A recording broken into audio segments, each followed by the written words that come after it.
자, 오늘의 말씀은 굉장히 길진 않습니다만 중요하거든요. 12절의 말씀을 우리 한 목소리로 다시 한번 읽어볼까요? 빌립보서 2장 12절입니다. 그러므로 나의 사랑하는 자들아, 너희가 나 있을 때뿐 아니라 더욱 지금 나 없을 때에도 항상 복종하여 두렵고 떨림으로 너희 구원을 이루라. 아멘. 맨 앞에 그러므로라고 시작하죠. 지난 시간에 살펴봤던 예수 그리스도께서 자기를 낮추시고 비우심을 통해서 하나님의 섭리가 우리에게 어떻게 왔고, 그 하나님의 섭리를 내가 어떻게 신뢰하고 있고, 그 신뢰가 내 속에 있다면 이제 나는 어떻게 살아야 하는지에 대한 이야기를 하기 위해서 사도 바울이 그러므로부터 시작하는 겁니다. 다시 말씀드려요. 하나님의 섭리를 신뢰한다면 나는 이제 어떻게 살 것인가? 이게 중요한 거죠. 여러분, 하나님의 섭리가 우리 삶 가운데 함께하고 계심을 여러분 믿으십니까? 그렇다면 이제 나는 어떻게 살 것인가에 대한 질문이 우리 앞에 있습니다. 그리고 사도 바울이 얘기하죠. 그 다음에 뭐라고 합니까? 나 있을 때와 나 없을 때를 구분해서 이야기합니다. 나 있을 때는 언제일까요? 과거에 사도 바울이 빌립보에 머물면서 복음을 전하고 빌립보 교회를 세워지면서 빌립보 교인들과 함께 복음을 나눴던 그때, 그리고 그것뿐만 아니라 혹여나 지금 바울이 감옥에 있지만 감옥에서 풀려나서 나중에 사도 바울이 빌립보 교인들과 만날 때, 즉 사도 바울과 빌립보 교인들이 함께 있을 때, 그걸 얘기하는 거죠. 나 있을 때도 여러분이 노력을 해야 하지만 내가 없을 때도 여러분은 복종해야 됩니다. 사도 바울에게 항상 복종하라는 말이 아니라 사도 바울을 통해 전해진 하나님의 복음의 말씀에 대해서 복종하라고 얘기하고 있습니다.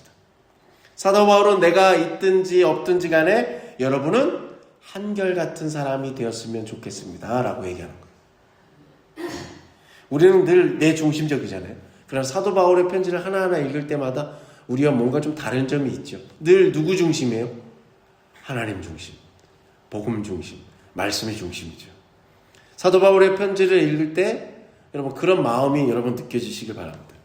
우리가 이제 다음 주 종료주일에 하겠습니다만 개신교에는 두 가지의 성례전이 있습니다. 성찬과 세례입니다. 세례는 과거에 나의 옛사람이 죽는 거죠. 그게 세례입니다. 그러니까 거듭나는 겁니다. 이 거듭난 사람들이 성찬, 예수님의 살과 피를 나누는 성찬에 참여하면 예수 그리스도께서 나를 위해 찢기시고 흘리신 살과 피를 나눔으로써 나는 새로운 존재가 되는 겁니다. 우리가 주님의 살과 피를 직접 먹을 수는 없지 않습니까? 그래서 대신 그리스도의 살을 상징하는 빵, 그리스도께서 나를 위해 흘리신 피를 대신하는 포도주를 마심으로써 우리가 그 의식을 하는 거죠. 자, 그러면 주님의 살을 상징하는 빵과 주님의 피를 상징하는 포도주를 우리가 마심으로써 예수 그리스도가 나를 죽기까지 십자가에서 사랑하셨던 그것을 기억하는 겁니다. 즉 빵과 포도주는 그것을 기억하는 통로가 되는 셈입니다. 그래서 옛날에는 이 빵과 포도주를 뭐라고 했냐면 성스러운 일의 도구라고 했습니다. 성사의 도구. 마찬가지로 우리가 살다 보면 어떤 분을 만나면 문득 하나님이 살아계신다는 것을 느끼는 분을 만날 수 있습니다. 그분과 대화하면서 내가 그래, 믿음이 하나님을 내 믿는 사람인데 이렇게 살지 말아야지, 바르게 살아야지, 이런 느낌을 갖도록 해줍니다. 마치 우리가 돌아가신 부모님이 계신 분들은 있겠지만 그 부모님의 유품을 버리지 못하고 때로는 사진 하나, 아니면 그 돌아가신 부모님의 그 채취가 남겨진 그 옷 하나를 끼고 나서 어느 날 문득 인생이 조금 쓸쓸하고 스산해질 때 그 옷장에서 그 부모님의 옷을 품 안에 안고 냄새를 맡고 그 사진을 보면서 그 옛날의 추억을 떠올리면서 내 마음속에 얼음장까지 꽝꽝 얼었던 그 얼음이 싹 녹아버리고, 그래, 내가 힘을 내야지, 그러면서 그 돌아가신 분에 대한 그 기억을 떠올리게 하듯이 이런 뭔가를 떠올리게 만드는, 기억을 떠올리게 만드는 게 있습니다. 사도 바울은 빌립보 교인들에게 지금 편지를 통해서 예수를 믿음으로써 새로운 세계, 더 큰 세계가, 믿음의 세계가 우리 앞에 있다는 것을 이야기합니다. 여러분 성경 말씀을 읽을 때 그런 느낌 받으셨습니까? 성경을 읽을 때 성경이 나를 새로운 세계로 초대하고 있는 겁니다. 사도 바울이 얘기하죠. 나 있을 때뿐만 아니라 나 없을 때에도 두려움과 떨림으로 너희 구원을 이루라고 얘기합니다. 여러분 두렵고 떨림으로. 이 말을 다른 말로 하면 경외심을 갖고 라는 말이죠. 경외심을 품고 너의 구원을 이루라는 겁니다. 두렵고 떨림이라고 하는 것은 하나님을 만난 사람들의 기본적인 삶의 태도입니다. 모세도 그랬잖아요. 출애굽기 3장에 보면 모세가 불타는 가시떨기 나무 속에서 이렇게 얘기합니다. 한번 읽어볼까요? 출애굽기 3장 6절의 말씀입니다. 모세가 하나님 배웠기를 두려워하며 얼굴을 가리매. 아멘. 두려워하죠. 하나님을 만난 사람들은 두려워해요. 나보다 낯설고 거룩한 세계 앞에 우리는 떡하니 섰을 때 인간은 누구나 그 두려움을 경험합니다. 떨림은 뭘까요? 막 공포의 감정이 아니라 경외의 심정이 떨림입니다. 우리가 누군가를 가면 막 무대에 가면 막 그 무대 앞에 서면 남들 앞에 서면 막 떨리는 거 있잖아요. 내가 더 큰 세계 속에 내가 있다는 것을 느끼게 될 때 여러분 우리는 그런 걸 경험하게 되죠. 자, 다시 한번 말씀드려요. 두렵고 떨림은 하나님 앞에 서면 누구나 겪게 되는 인간의 태도입니다. 바울 서신은 그래서 바울은 서신을 통해서 편지를 통해서 뭐라고 하냐면 말씀을 선포하는 자와 말씀을 듣는 사람 사이에서도 기본적인 서로 가져야 될 태도가 있는데 그 태도가 두렵고 떨림이라고 얘기합니다. 말씀을 전하는 저도 여러분 앞에 두렵고 떨림도 있지만 하나님의 말씀을 전하는 것에 대한 두렵고 떨림이 있고 말씀을 듣는 여러분도 하나님의 말씀을 듣는 것에 대한 두렵고 떨림이 있어야 된다는 말씀이죠. 자, 갈라디아서 4장을 읽어볼 텐데요. 먼저 갈라디아서 4장을 14절에 읽어보기 전에 바울을 약간 먼저 소개시키면 바울은 결혼을 하지 않았죠. 그리고 바울은 키가 작았습니다. 여러 가지 설에 의하면 뭐 대머리였다는 말도 있고 또 바울은 우리가 아는 것처럼 질환, 고질병이 있었습니다. 그래서 어떤 사람들은 간지를 앓았다. 아니다. 편두통이 심한 편두통을 앓고 있었다. 아니다. 그는 눈의 질환을 앓고 있었다. 등등. 눈의 질환을 앓고 있었다는 것은 분명한 사실이지만 간질이냐, 뭐 편두통이냐, 그것은 저마다 입장이 다릅니다. 중요한 것은 뭐예요? 사도 바울은 병에 걸려 있었다는 사실이에요. 치유가 되지 않았다는 거예요. 당시 고대 사회에서는 병에 걸린 사람들을 신의 징벌로 여겼습니다. 내가 지금 아파요? 그것은 곧 신이 나에게 징벌을 내렸다고 여겼다는 거예요. 그러니까 언제든지 병자들은 사회적인 소외를 느낄 수밖에 없던 사회였어요. 자, 그런 가운데 사도 바울의 말씀을 한번 읽어볼게요. 갈라디아서 4장 14절의 말씀이거든요. 너희를 시험하는 것이 내 육체에 있으되 이것을 너희가 업신여기 아니하며 버리지도 아니하며 오직 나를 하나님의 천사와 같이 그리스도 예수와 같이 영접하였도다. 아멘. 사도 바울은 병에 걸렸으니까 사람들이 보기에는 신의 징벌을 받은 사람이며 사도 바울을 업신여기거나 그를 가까이 해서는 안 되죠. 그러나 그렇게 하지 않았다는 거예요. 여러분 우리가 이 말씀을 앞서 말씀드린 것에 대한 사전 이해가 없으면 그냥 읽고 지나가는 말씀이란 말이에요. 말씀을 받은 자로 사도 바울은 정말로 자신이 하나님의 말씀을 전하는데 그것을 듣는 여러분들이 나를 존중해 줬다는 것에 대해서 감사했다는 거예요. 그냥 내가 말하는데 안 졸고 여러분 뭐 귀 기울여 들어줬다 그 정도에 감사하는 게 아니라 내가 병에 걸린 당시로 말하면 우리로 말하면 루저? 약간 뭐 하자 있는 인생? 신의 벌을 받은 사람이라는 충분한 굴레를 쓰임받을 수 있는 사람이었음에도 불구하고 사람들은 나를 업신여기지 않고 오직 하나님의 말씀을 전하는 자로 나를 귀하게 여겨줬다는 것에 감사했다는 겁니다. 자, 데살로니가 전서에도 이런 말씀이 있습니다. 데살로니가 전서 2장 13절도 한번 읽어볼까요? 이러므로 우리가 하나님께 끊임없이 감사함은 너희가 우리에게 들은 바 하나님의 말씀을 받을 때에 사람의 말로 받지 아니하고 하나님의 말씀으로 받음이니 진실로 그러하도다. 이 말씀이 또한 너희 믿는 자 가운데서 역사하느니라. 아멘. 데살로니가 교인들은 또 어땠다는 거예요? 사도 바울이 전하는 말씀을 사도 바울 개인의 말로 듣지 않고 하나님의 말씀으로 들었답니다.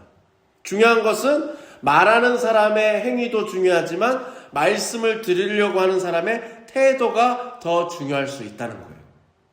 바로 이게 두렵고 떨림입니다.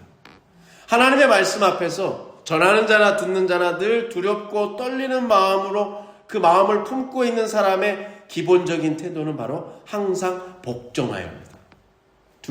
하나님의 말씀 앞에 두렵고 떨리면 항상 그 말씀 앞에 복종할 수밖에 없다는 거예요. 여러분, 구약 성경을 쓴 히브리어에는 복종이라는 단어가 없습니다. 복종이라는 단어가 없어요. 그 단어 자체가 없어요. 그 대신에 무슨 단어를 주로 복종에 쓰냐면 듣는다, 쉐마. 신명기 6장에 이스라엘아 들으라 할 때 그 들으라 있잖아요. 그 들으라를 복종의 단어로 써요. 하나님의 말씀을 듣는 게, 그리고 하나님의 말씀에 순종하는 것이 곧 뭐라는 거예요? 복종이라는 거예요. 항상 복종하여를 구약의 표현으로 약간 바꾸면 뭐가 되는 거예요? 두렵고 떨림으로 항상 하나님의 말씀을 귀 기울여 듣고라는 거죠.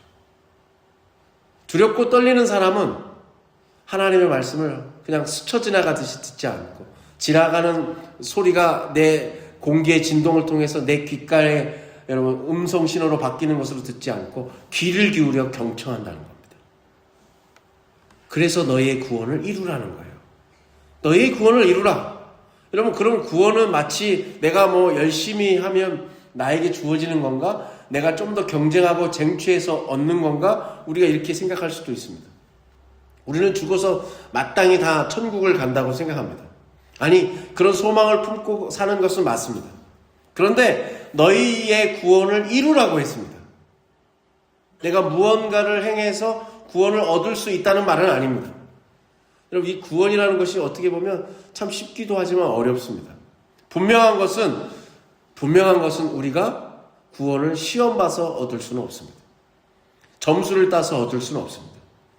우리 교회학교 어린이들이 예전에 많이 불렀던 그 찬양 있잖아요. 돈으로도 못 가요. 여러분, 그런 찬양이 어떻게 보면 정말 직관적이고 우리에게 구원이 뭔지를 알려주는 거죠. 사도 바울은 여기에서 너희 구원을 이루라 라고 얘기했습니다. 이걸 다른 말로 하면 뭘까요? 두렵고 떨림으로 귀를 기울여 하나님의 말씀을 듣고 구원받은 사람처럼 살아라입니다. 뭐처럼 살아라고요? 구원받은 사람처럼 살으라는 겁니다. 우리는 예수 그리스도의 십자가의 은혜로 구원받았습니다. 하나님의 그 크신 세계로 우리는 초청을 받았습니다. 그 다음에 우리에게 필요한 것, 우리에게 요구되는 것은 내 마음대로, 내 고집대로, 예전에 내가 살던 습관대로 사는 게 아니라 십자가로 하나님의 은혜로 내가 하나님의 품에 받아들여졌다면, 앞서 지난 시간에 우리가 나눴던 것처럼 예수님처럼 나를 비워서 그 자리에 하나님의 은혜로 채워가는 겁니다. 그러면 이제 채워진 하나님의 마음으로 사는 거예요. 그게 뭐예요? 구원받은 자답게 사는 겁니다. 믿음을 가진 자답게 사는 것입니다. 그것이 바로 뭡니까? 구원을 이루는 것입니다. 분열된 세상에서 화합과 평화를 이루는 삶으로 바뀌어지는 겁니다. 누군가 더 많이 가지려고 하고 독점하려는 세상에서 내 것을 남과 함께 더불어 나눌 수 있는 삶으로 변화하는 겁니다. 누군가를 힘이 내가 조금만 가지면 누군가 위에 군림하고 지배하려고 했던 태도에서 벗어나서 이제는 주님의 말씀대로 으뜸이 되고자 하는 자는 뭐가 되라? 섬기는 사람이 되라. 섬기는 자가 되는 것입니다. 여러분, 이것이 구원을 이루는 삶입니다. 그렇다면 오늘날 이 세상에서 벌어지고 있는 수많은 전쟁의 이야기들, 여러분, 결코 구원을 이루는 삶이 아닙니다. 내가 노력하여 구원을 얻어낼 수도 있는 것도 아니고 오직 하나님의 은혜로 우리는 구원을 받았습니다. 이미 구원을 받은 사람들입니다. 우리는 하나님의 은혜 속에, 오늘도 그 은혜 속에서 하나님이 우리를 품어주고 있는 사람들입니다. 그러면 우리가 할 수 있는 것은 그 은혜를 받은 사람답게, 구원을 받은 사람답게, 주님의 품 안에 품어진 사람답게 살아가는 것입니다. 자, 2장 12절 뒷부분 다시 한번 읽어볼까요? 두렵고 떨림으로 너희 구원을 이루라. 여러분, 너의 구원이 아니죠. 사도 바울은 너의 구원이라고 하지 않고 누구의 구원이라고 합니까? 너희 구원이라고 합니다. 복수예요. 무슨 뜻이에요? 구원은 혼자 이루는 것이 아니라 누군가의 관계 속에서 이루어진다는 거예요. 그래서 공동체 속에서 구원이 함께 이루어가는 것이라는 거죠. 홀로 고고하게 나는 하나님이 나를 얼마나 특별히 사랑하시는 줄 알아? 난 구원 받았어. 넌 못 받았지? 여러분, 이런 태도는 심각한 문제가 있는 겁니다.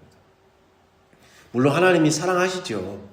하나님 나에게 특별히 어떤 기도에 응답을 해주셔서 하나님이 나를 사랑하신다라고 우리 고백하는 건 당연하죠. 그러나 하나님이 나를 특별히 사랑한다는 말은 우리가 조심해야 됩니다. 구원받은 사람은 다른 사람들과의 관계 속에서 구원받은 자의 삶을 살기 시작하는 거죠. 자, 구원을 이룬다는 것은 뭐라고 그랬죠? 구원받은 자답게, 구원받은 사람답게 행하는 것입니다. 여러분, 구원은 간추려서 말씀드리면 구원은 하나님의 선물입니다. 그 선물을 받았어요. 그 선물이 반짝반짝 빛나요. 소중해요. 그러면 그 반짝반짝 빛나게 이 선물 받은 이 선물이 귀하다는 걸 드러내는 거예요. 그게 구원받은 자의 삶이에요. 하나님이 나에게 보배라는 귀한 선물을 주셨는데 그걸 감춰요. 아니요. 나는 질그릇이지만 내 질그릇에 담아서 그 보배가 빛나게 하는 게 구원받은 자의 삶이란 말이죠. 자, 13절의 말씀. 오늘 본문 중에 저는 여러분이 이 한 주간 2장 13절의 말씀을 여러 번 읽으셔서 암송하게 되시길 바랍니다.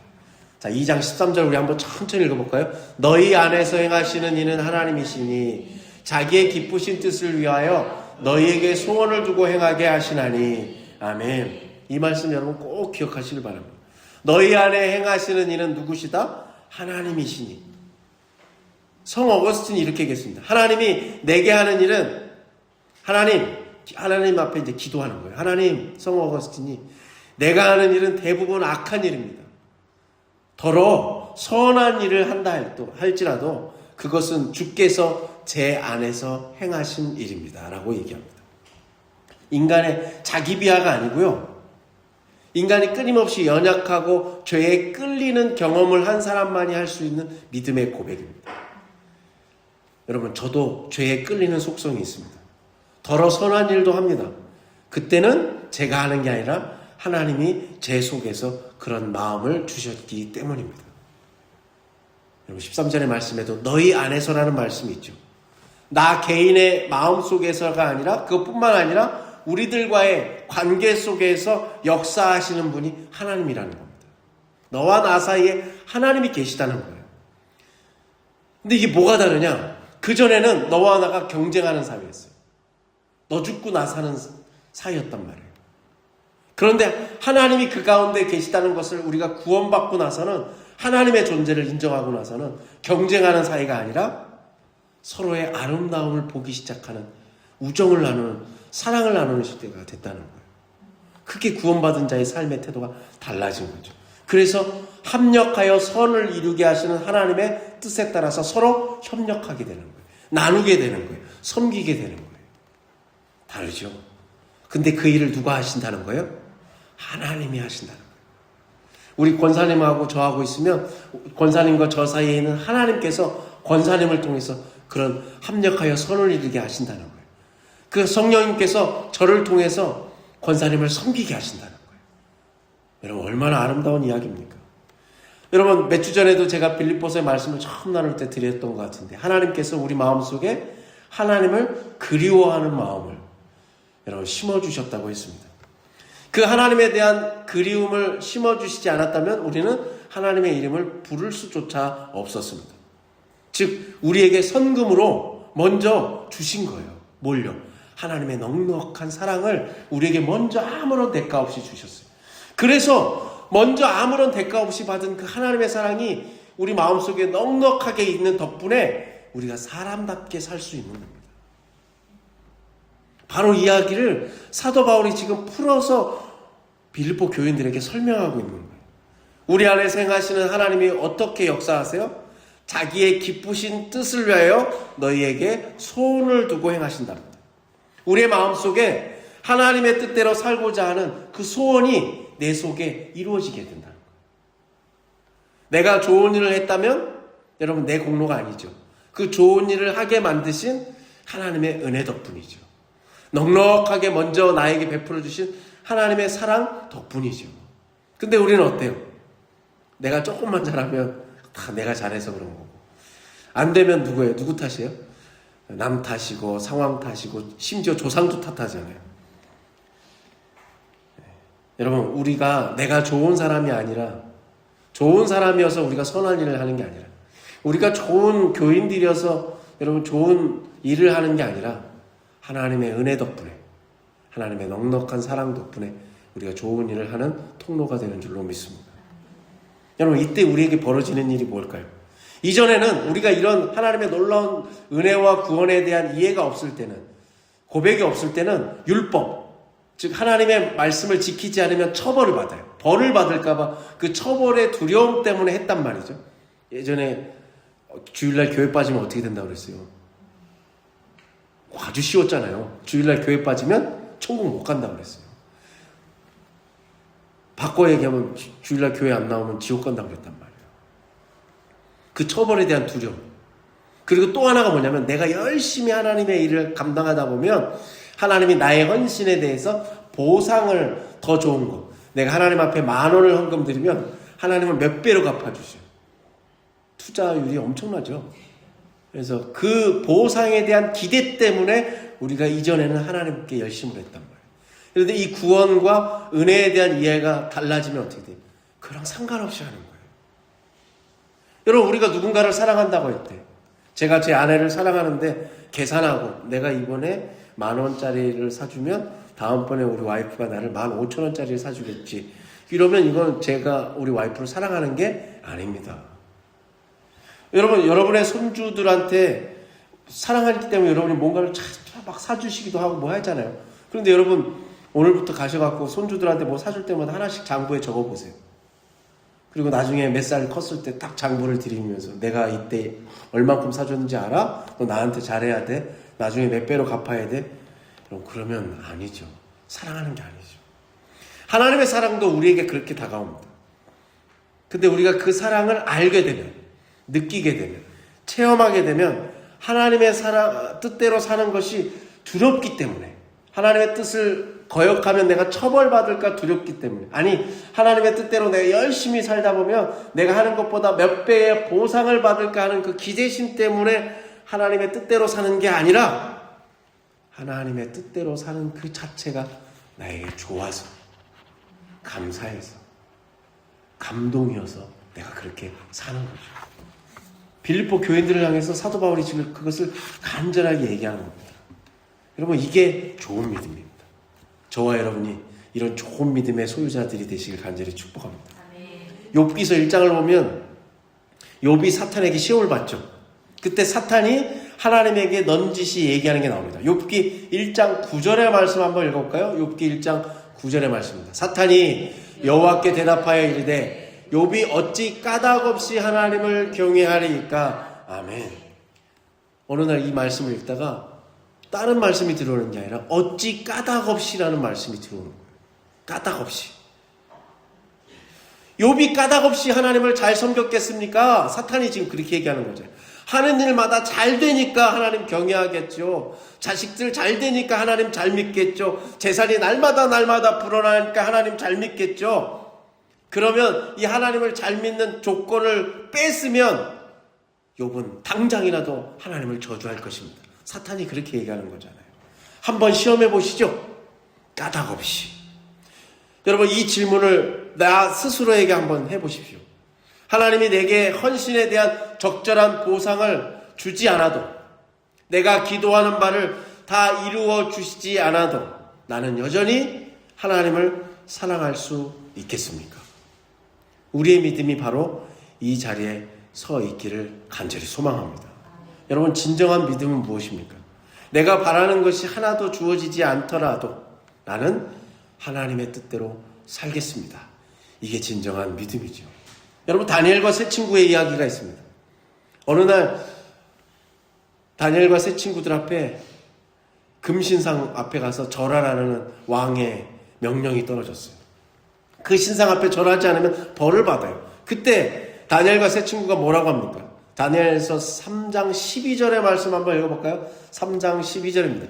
왕이 세우신 금신상에게 절하지 아니하나이다. 아멘. 이게 뭐예요? 저희들은 왕이 세운 신상 앞에 절하지 않겠습니다. 그리고 나서 그들이 뭐라고 하는 줄 아세요? 그러면 징벌을 받아요. 어떤 징벌이었어요? 풀무불에 던져지는 거예요. 불타는 불 속에 사람이 던져지는 거예요. 그때 그들이 다니엘과 세 친구가 느부갓네살 왕 앞에 또 한 얘기가 있습니다. 한번 읽어볼까요? 17절입니다. 다니엘 3장 17절. 왕이여, 우리가 섬기는 하나님이 계시다면 우리를 맹렬히 타는 풀무불 가운데서 능히 건져내시겠고. 아멘. 하나님이 우리를 건져내실 겁니다. 그럼 믿음이 있는 거죠.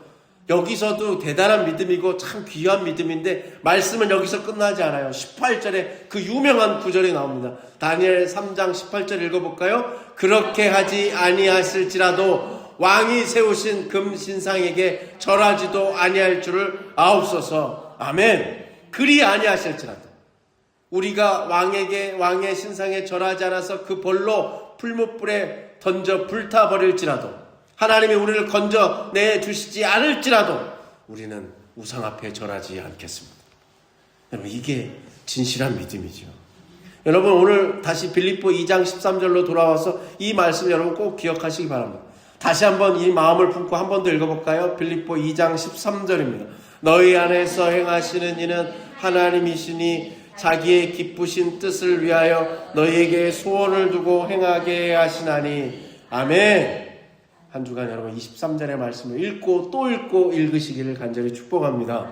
14절의 말씀 이어서 볼까요? 14절. 모든 일을 원망과 시비 없이 하라. 아멘. 원망 없이 하고 시비 없이 하랍니다. 원망이 뭡니까 여러분? 문제의 뿌리가 저 사람의 누군가에게 있다라고 얘기하는 게 원망이에요. 나에게 있는 게 아니라 타자에게 있는 거예요. 우리 이런 게 많죠. 앞서 말씀드린 잘된 것은 다 내 덕분이고 안 된 것은 다 네 탓이고 상황 탓이고 조상 탓이죠. 심지어 하나님 탓도 하잖아요. 이게 원망이에요. 이 원망이라는 단어는 여러분 궁시렁대다예요. 구시렁거리다. 이 단어의 뜻이요 놀랍게도 무슨 뜻이라고요? 구시렁거리다. 우리 궁시렁댄다고 그러잖아요. 이게 뭐예요? 마음에 탐탁지 않으니까 혼자 안 들리게 그냥 낮은 소리로 혼잣말 하는 거 있잖아요. 이게 원망이라는 뜻이. 놀랍지 않습니까? 그리고 또 하나가 뭐냐면 투덜대는 겁니다. 궁시렁대고 투덜대다. 여러분 투덜대는 거예요. 살면서 여러분 투덜대는 사람 있잖아요. 그런 사람 만나면 정말 힘듭니다. 옛날에 여러분 만화 영화 중에 스머프라고 있었죠. 스머프에 보면 투덜이 스머프가 있었거든요. 난 뭐 이런 거 싫어 맨날. 그 투덜이 스머프는 귀엽기라도 하죠. 일상생활에서 뭔 일만 있으면 투덜대는 거리를 찾는 사람이 있어요. 그런 사람은 피곤하게 만듭니다. 여러분 그런 사람을 피하시기 바랍니다. 사사건건 투덜대는 재능이 달란트가 있는 분들이 있어요. 여러분 정말 힘들어요. 그런 사람이 있으면 뭐냐면 거기에 평화가 깨집니다. 자, 두 번째로 뭐가 없이 하라고요? 시비 없이 하라고 했어요. 시비라고 하는 것은 애정 없는 비난을 하는 것을 말합니다. 자신의 의지를 주장을 관철시키기 위해서 싸움에 나서는 거예요. 무조건 자기 주장을 하는 거죠. 애정 없는 비난. 여러분 누군가가 저에게 예를 들어서 어떤 충고 비판을 했어요. 근데 들어보니까 맞아요. 그리고 내가 수긍이 가고 들어보니까 당신 말이 맞습니다. 제가 한번 그것을 참조해서 제가 고쳐보도록 하겠습니다. 그건 뭐예요? 그걸 전하는 사람이 나에 대한 애정이 있기 때문에 나에 대한 쓴소리와 비판일지라도 애정이 있기 때문에 내가 수긍이 되는 거죠. 들으면 다 맞아요. 마치 우리 어머니의 잔소리처럼 사사건건 다 얘기는 맞아요. 그런데 뭐예요? 기분이 나빠. 네. 그럼 뭐예요 여러분? 비판이죠. 그러면 사람은 어때요? 마음의 문을 확 닫아버려요. 그걸 받지 않죠. 다시 말씀드려요. 똑같은 말을 하더라도 어떤 태도를 하느냐가 중요한 거예요. 원망 없이 하시길 바랍니다. 시비 없이 하시길 바랍니다. 성도는 투덜대면 안 돼요. 혹 저도 그렇고 우리 조금씩 그런 거 있잖아요. 오늘부터 여러분 우리가 그리스도를 믿는 성도답게 투덜대는 습관을 버리시길 간절히 축복합니다. 나의 의지를 관철시키기 위해서 고집 피우는 거 있잖아요. 여러분 고집 센 분들 있죠? 예수님의 말씀 앞에 그 고집을 깎으셔야 돼요. 좋은데 고집 쓰시고 둥글둥글하게 만드셔야 돼요. 사사건건 애정 없는 비난, 여러분 아예 없애셔야 돼요. 하나님의 뜻을 이루기 위해서는 마땅히 우리가 없애야 될 것들입니다. 자, 15절 16절 이어서 읽어볼까요? 15절 16절입니다. 이는 너희가 흠이 없고 순전하여 어그러지고 거스리는 세대 가운데서 하나님의 흠없는 자녀로 세상에서 그들 가운데 빛들로 나타내며 생명의 말씀을 밝혀 나의 다름질이 헛되지 아니하고 수고도 헛되지 아니하므로 그리스도의 날에 내가 자랑할 것이 있게 하려 함이니라. 아멘. 여기에 보면 어그러지고 거스르는 세대가 나옵니다. 간단히 말하면 부끄러운 일을 행하고도 부끄러워할 줄 모르는 세대를 말합니다. 다른 말로 염치가 없는 세대입니다. 염치라고 하는 것은 청렴할 염자에 부끄러울 치입니다.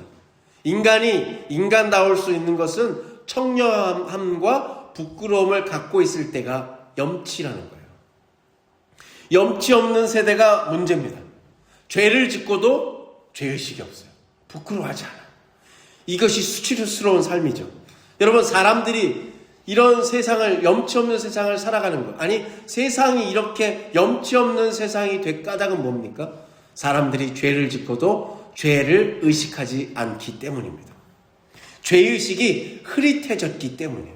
죄라는 사실이 아예 뭐 이 정도 가지고 다 그러고 사는데 뭐. 여러분, 결국 로마서 16장의 말씀처럼 성경은 그것을 뭐 때문이라고, 그 문제의 원인을 뭐라고 하냐면 내 배를 섬기기 때문이라는 거예요. 내 배를 하나님으로 삼는다는 거예요. 여기서 배라고 하는 것을 욕망을 뜻합니다. 내 배, 내 욕망을 섬기기 시작해. 하나님을 섬기는 게 아니라, 여러분, 늘 자기중심적으로 살아가기 때문에 죄의식이 흐릿해지기 시작하는 거예요. 부끄러운 줄 모르는 거예요. 염치가 없는 삶을 살아가는 거죠. 여러분, 자기 배를 채워야 만족이 있어요. 내 배가 먼저잖아요. 내 배를 채워야 옆에 있는 사람도 나눠주는 거죠. 맞는 것 같죠? 아닙니다, 여러분. 왜냐하면 내 배를 하나님으로 섬기면 우리 생각에는 내 배 채우고 다른 사람 내가 도와주면 되지 않나? 아니요. 내 배를 하나님으로 섬기는 순간 그 삶에는 먼저 하나님이 사라집니다. 그리고 또 하나, 성경의 큰 정신, 이웃이 사라집니다. 내 배를 섬기는 순간 누구도 사라지고 누구도 사라져요? 하나님도 사라지고 이웃도 없습니다. 하나님도 없고 이웃도 없는 내 배를 채우는 삶을 살고 있다면 당연히 염치 없는 삶, 수치를 모르는 삶으로 살 수밖에 없는 거죠. 바울이 살았던 그 시대도 그랬다는 거예요. 그 시대도 어그러지고 거스리는 수치를 모르는 사람들이 너무나도 많았다는 거예요. 여러분, 우리는 그리스도인으로 부름을 받았습니다. 예수를 믿는 사람들입니다. 그렇다면 그것은 오늘의 표현대로 하면 흠이 없는 하나님의 자녀로 사는 겁니다. 순전해야 된다는 겁니다. 순수해야 된다는 겁니다. 심플해야 된다는 겁니다. 복잡하지 말고, 계산하지 말고, 좋으면 하는 겁니다. 불편하면 한 번 쉬는 겁니다. 불편하다고 투덜대지 않는 겁니다. 여러분, 그리스도인은 떳떳해야 됩니다. 여러분, 세상 살아가는데도 떳떳하게 사시기 바랍니다. 누구 보더라도 야, 저 사람 예수 믿는 사람이란 믿음직스러워. 여러분, 그게 흠없는 삶입니다. 한 주간 여러분, 하나님의 자녀로 흠없이 살기를 간절히 축복합니다. 여러분, 그리스도인은 그런 마음, 여기 가서는, 밖에 나가서는 세상 사람들과 같은 마음으로 딱 마음을 탑재해다가 교회 문만 딱 들어서면 또 은혜의 마음으로 말도 바뀌고, 어머 잘 지내셨어요? 얼마나 한 주간 하나님의 은혜 가운데 지내셨을까? 문만 딱 나가면 갑자기 막 휘황찬란한 육두문자가 나오고, 여러분, 이러면 안 된다는 겁니다. 그런데 오늘날 그리스도인들이 이런 삶을 살고 있기 때문에 믿지 않는 사람들부터 그리스도인의 평가가 박할 수밖에 없는 거죠. 안 믿는 사람들이 우리 보고 흠이 없다고 얘기합니까? 흠 많은 목사라고 얘기하지. 안 믿는 사람이 여러분 우리를 보고 순전하다고 얘기합니까? 오염될 대로 된, 세탁할 수도 없는 사람이라고 얘기하죠. 여러분, 우리의 삶이 그렇죠. 근데 우리가 흠없는 하나님의 자녀로 살면 어떻게 되냐면 빛을 드러내는 삶이, 빛으로 나타나는 삶이 된다는 거예요.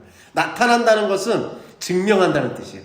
내가 빛이라는 것을 증명하는 삶이 된다는 거예요. 흠이 없고 순전한 삶.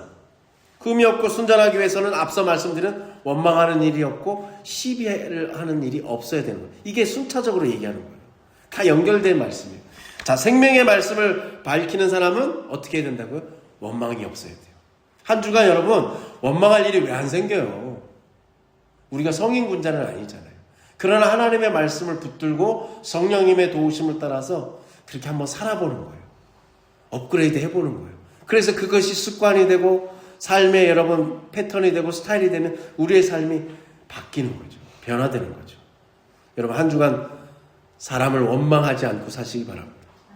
시비 없이 살아보시길 바랍니다. 그래서 흠이 없고 순전함을 추구하는 아름다운 인생을 한번 쭉 살아보시기를 간절히 축복합니다. 여러분 그리스도의 빛을 받아 사는 사람들의 특색이 뭐예요? 우리가 앞서 쭉 읽어봤던 말씀입니다. 우리가 예수님이 자신을 빛이라고 하셨고 마태복음에서는 예수님이 빛이신 예수님이 우리한테 너희는 세상의 소금이요 빛이라고 하셨잖아요. 즉 예수님의 빛을 우리가 받은 거란 말이에요. 그러면 예수님의 빛을 받은 우리의 특징 안 보는 사람 제3자가 보면 너무 잘 보이잖아요. 그 특징이 뭐냐? 나보다도 다른 사람을 낮게 소중하게 귀하게 여기는 것. 그것이 특징이라는 거예요. 아무리 내가 삐까뻔쩍한 옷을 입고 여러분 많은 이력으로 세상의 것으로 나를 치장한다 할지라도 그래서 빛나는 게 아니라 나보다도 다른 사람을 존중하고 배려하고 귀하게 여기고 낮게 여기는 다른 사람을 낮게가 아니라 낮게 여기는 여러분 그 사람을 살 때 그래서 나를 위해서 내가 먹고 살고 내 배를 채우기 위해서 사랑의 수고를 밤낮으로 하는 게 아니라 다른 사람의 어려움을 해결해주고 덜어주기 위해서 나의 사랑의 수고를 애써 하는 것. 그때 여러분 우리는 빛된 삶을 살아갈 수 있습니다. 그런 우리 사람들이 모이는 공동체가 바로 교회입니다. 그때 교회는 세워지는 거예요. 건물을 세우는 게 아니라 그리스도의 빛을 세우고 그리스도의 뜻을 세워가기 시작하는 거죠. 말이 많은 사람들이 모인 곳에는 뭐가 생기고 혼란이 있죠. 사공이 많으면 배가 산으로 갑니다. 노아는 배를 산으로 간 게 아니라 하나님이 지시한 산에서 배를 만들어 놓고 하나님의 때를 기다린 거죠. 노아는 그랬지 않습니까? 그러면 곤란합니다, 여러분. 아름다운 공동체는 뭐냐면 이런 사랑의 수고를 하는 사람들이 한 사람, 두 사람, 다섯 사람, 10사람 많아지는 데가 여러분 아름다운 믿음의 공동체 교회입니다. 저는 우리 교회가 그런 교회인 줄로 믿고 그런 교회가 되기를 간절히 소망합니다. 마지막 17절과 18절의 말씀 읽어볼까요? 만일 너희의 믿음의 재물과 섬김 위에 내가 나를 전제로 드릴지라도 나는 기뻐하고 너희 무리와 함께 기뻐하리니 이와 같이 너희도 기뻐하고 나와 함께 기뻐하라. 아멘.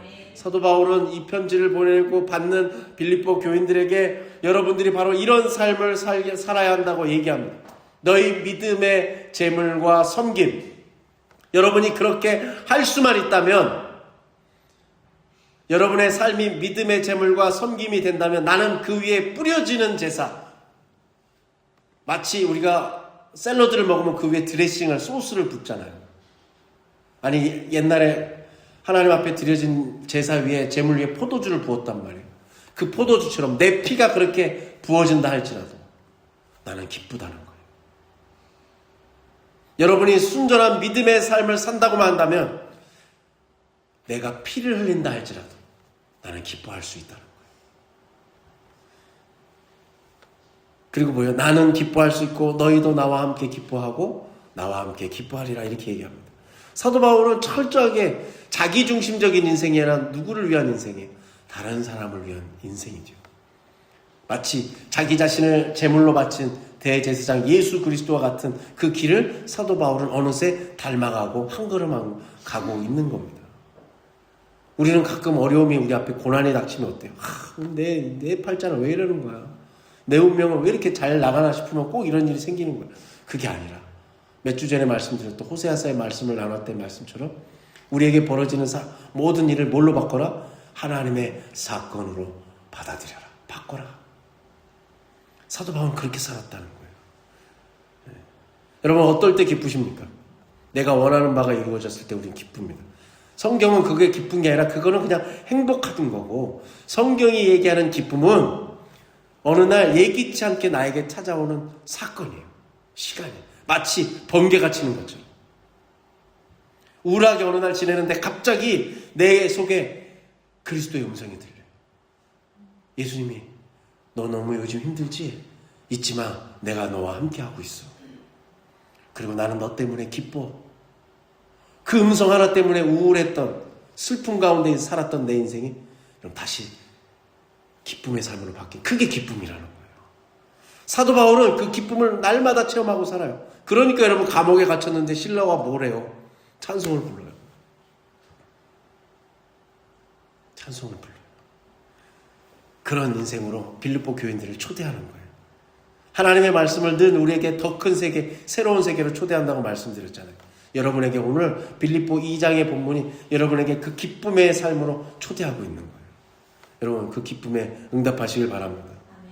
여러분 어둠 속에서 지내고 계십니까? 앞이 캄캄한 정말 막막한 인생을 살고 계십니까? 날마다 반복된 일상 속에 뭔가 나아질 것 같지 않은 참 쪼들리고 찌들린 인생을 살고 있습니까? 번개처럼 쪼개고 들어오는 하나님의 기쁨을 여러분 맛보는 한 주간이 되시길 바랍니다. 그래서 수치를 모르는 인생이 아니라 염치 없는 삶에서 벗어나서 구원받은 자, 하나님의 은혜 받은 자답게 사는 저와 여러분의 멋진 근사한 한 주간이 되시기를 간절히 축복합니다. 우리 기도하겠습니다.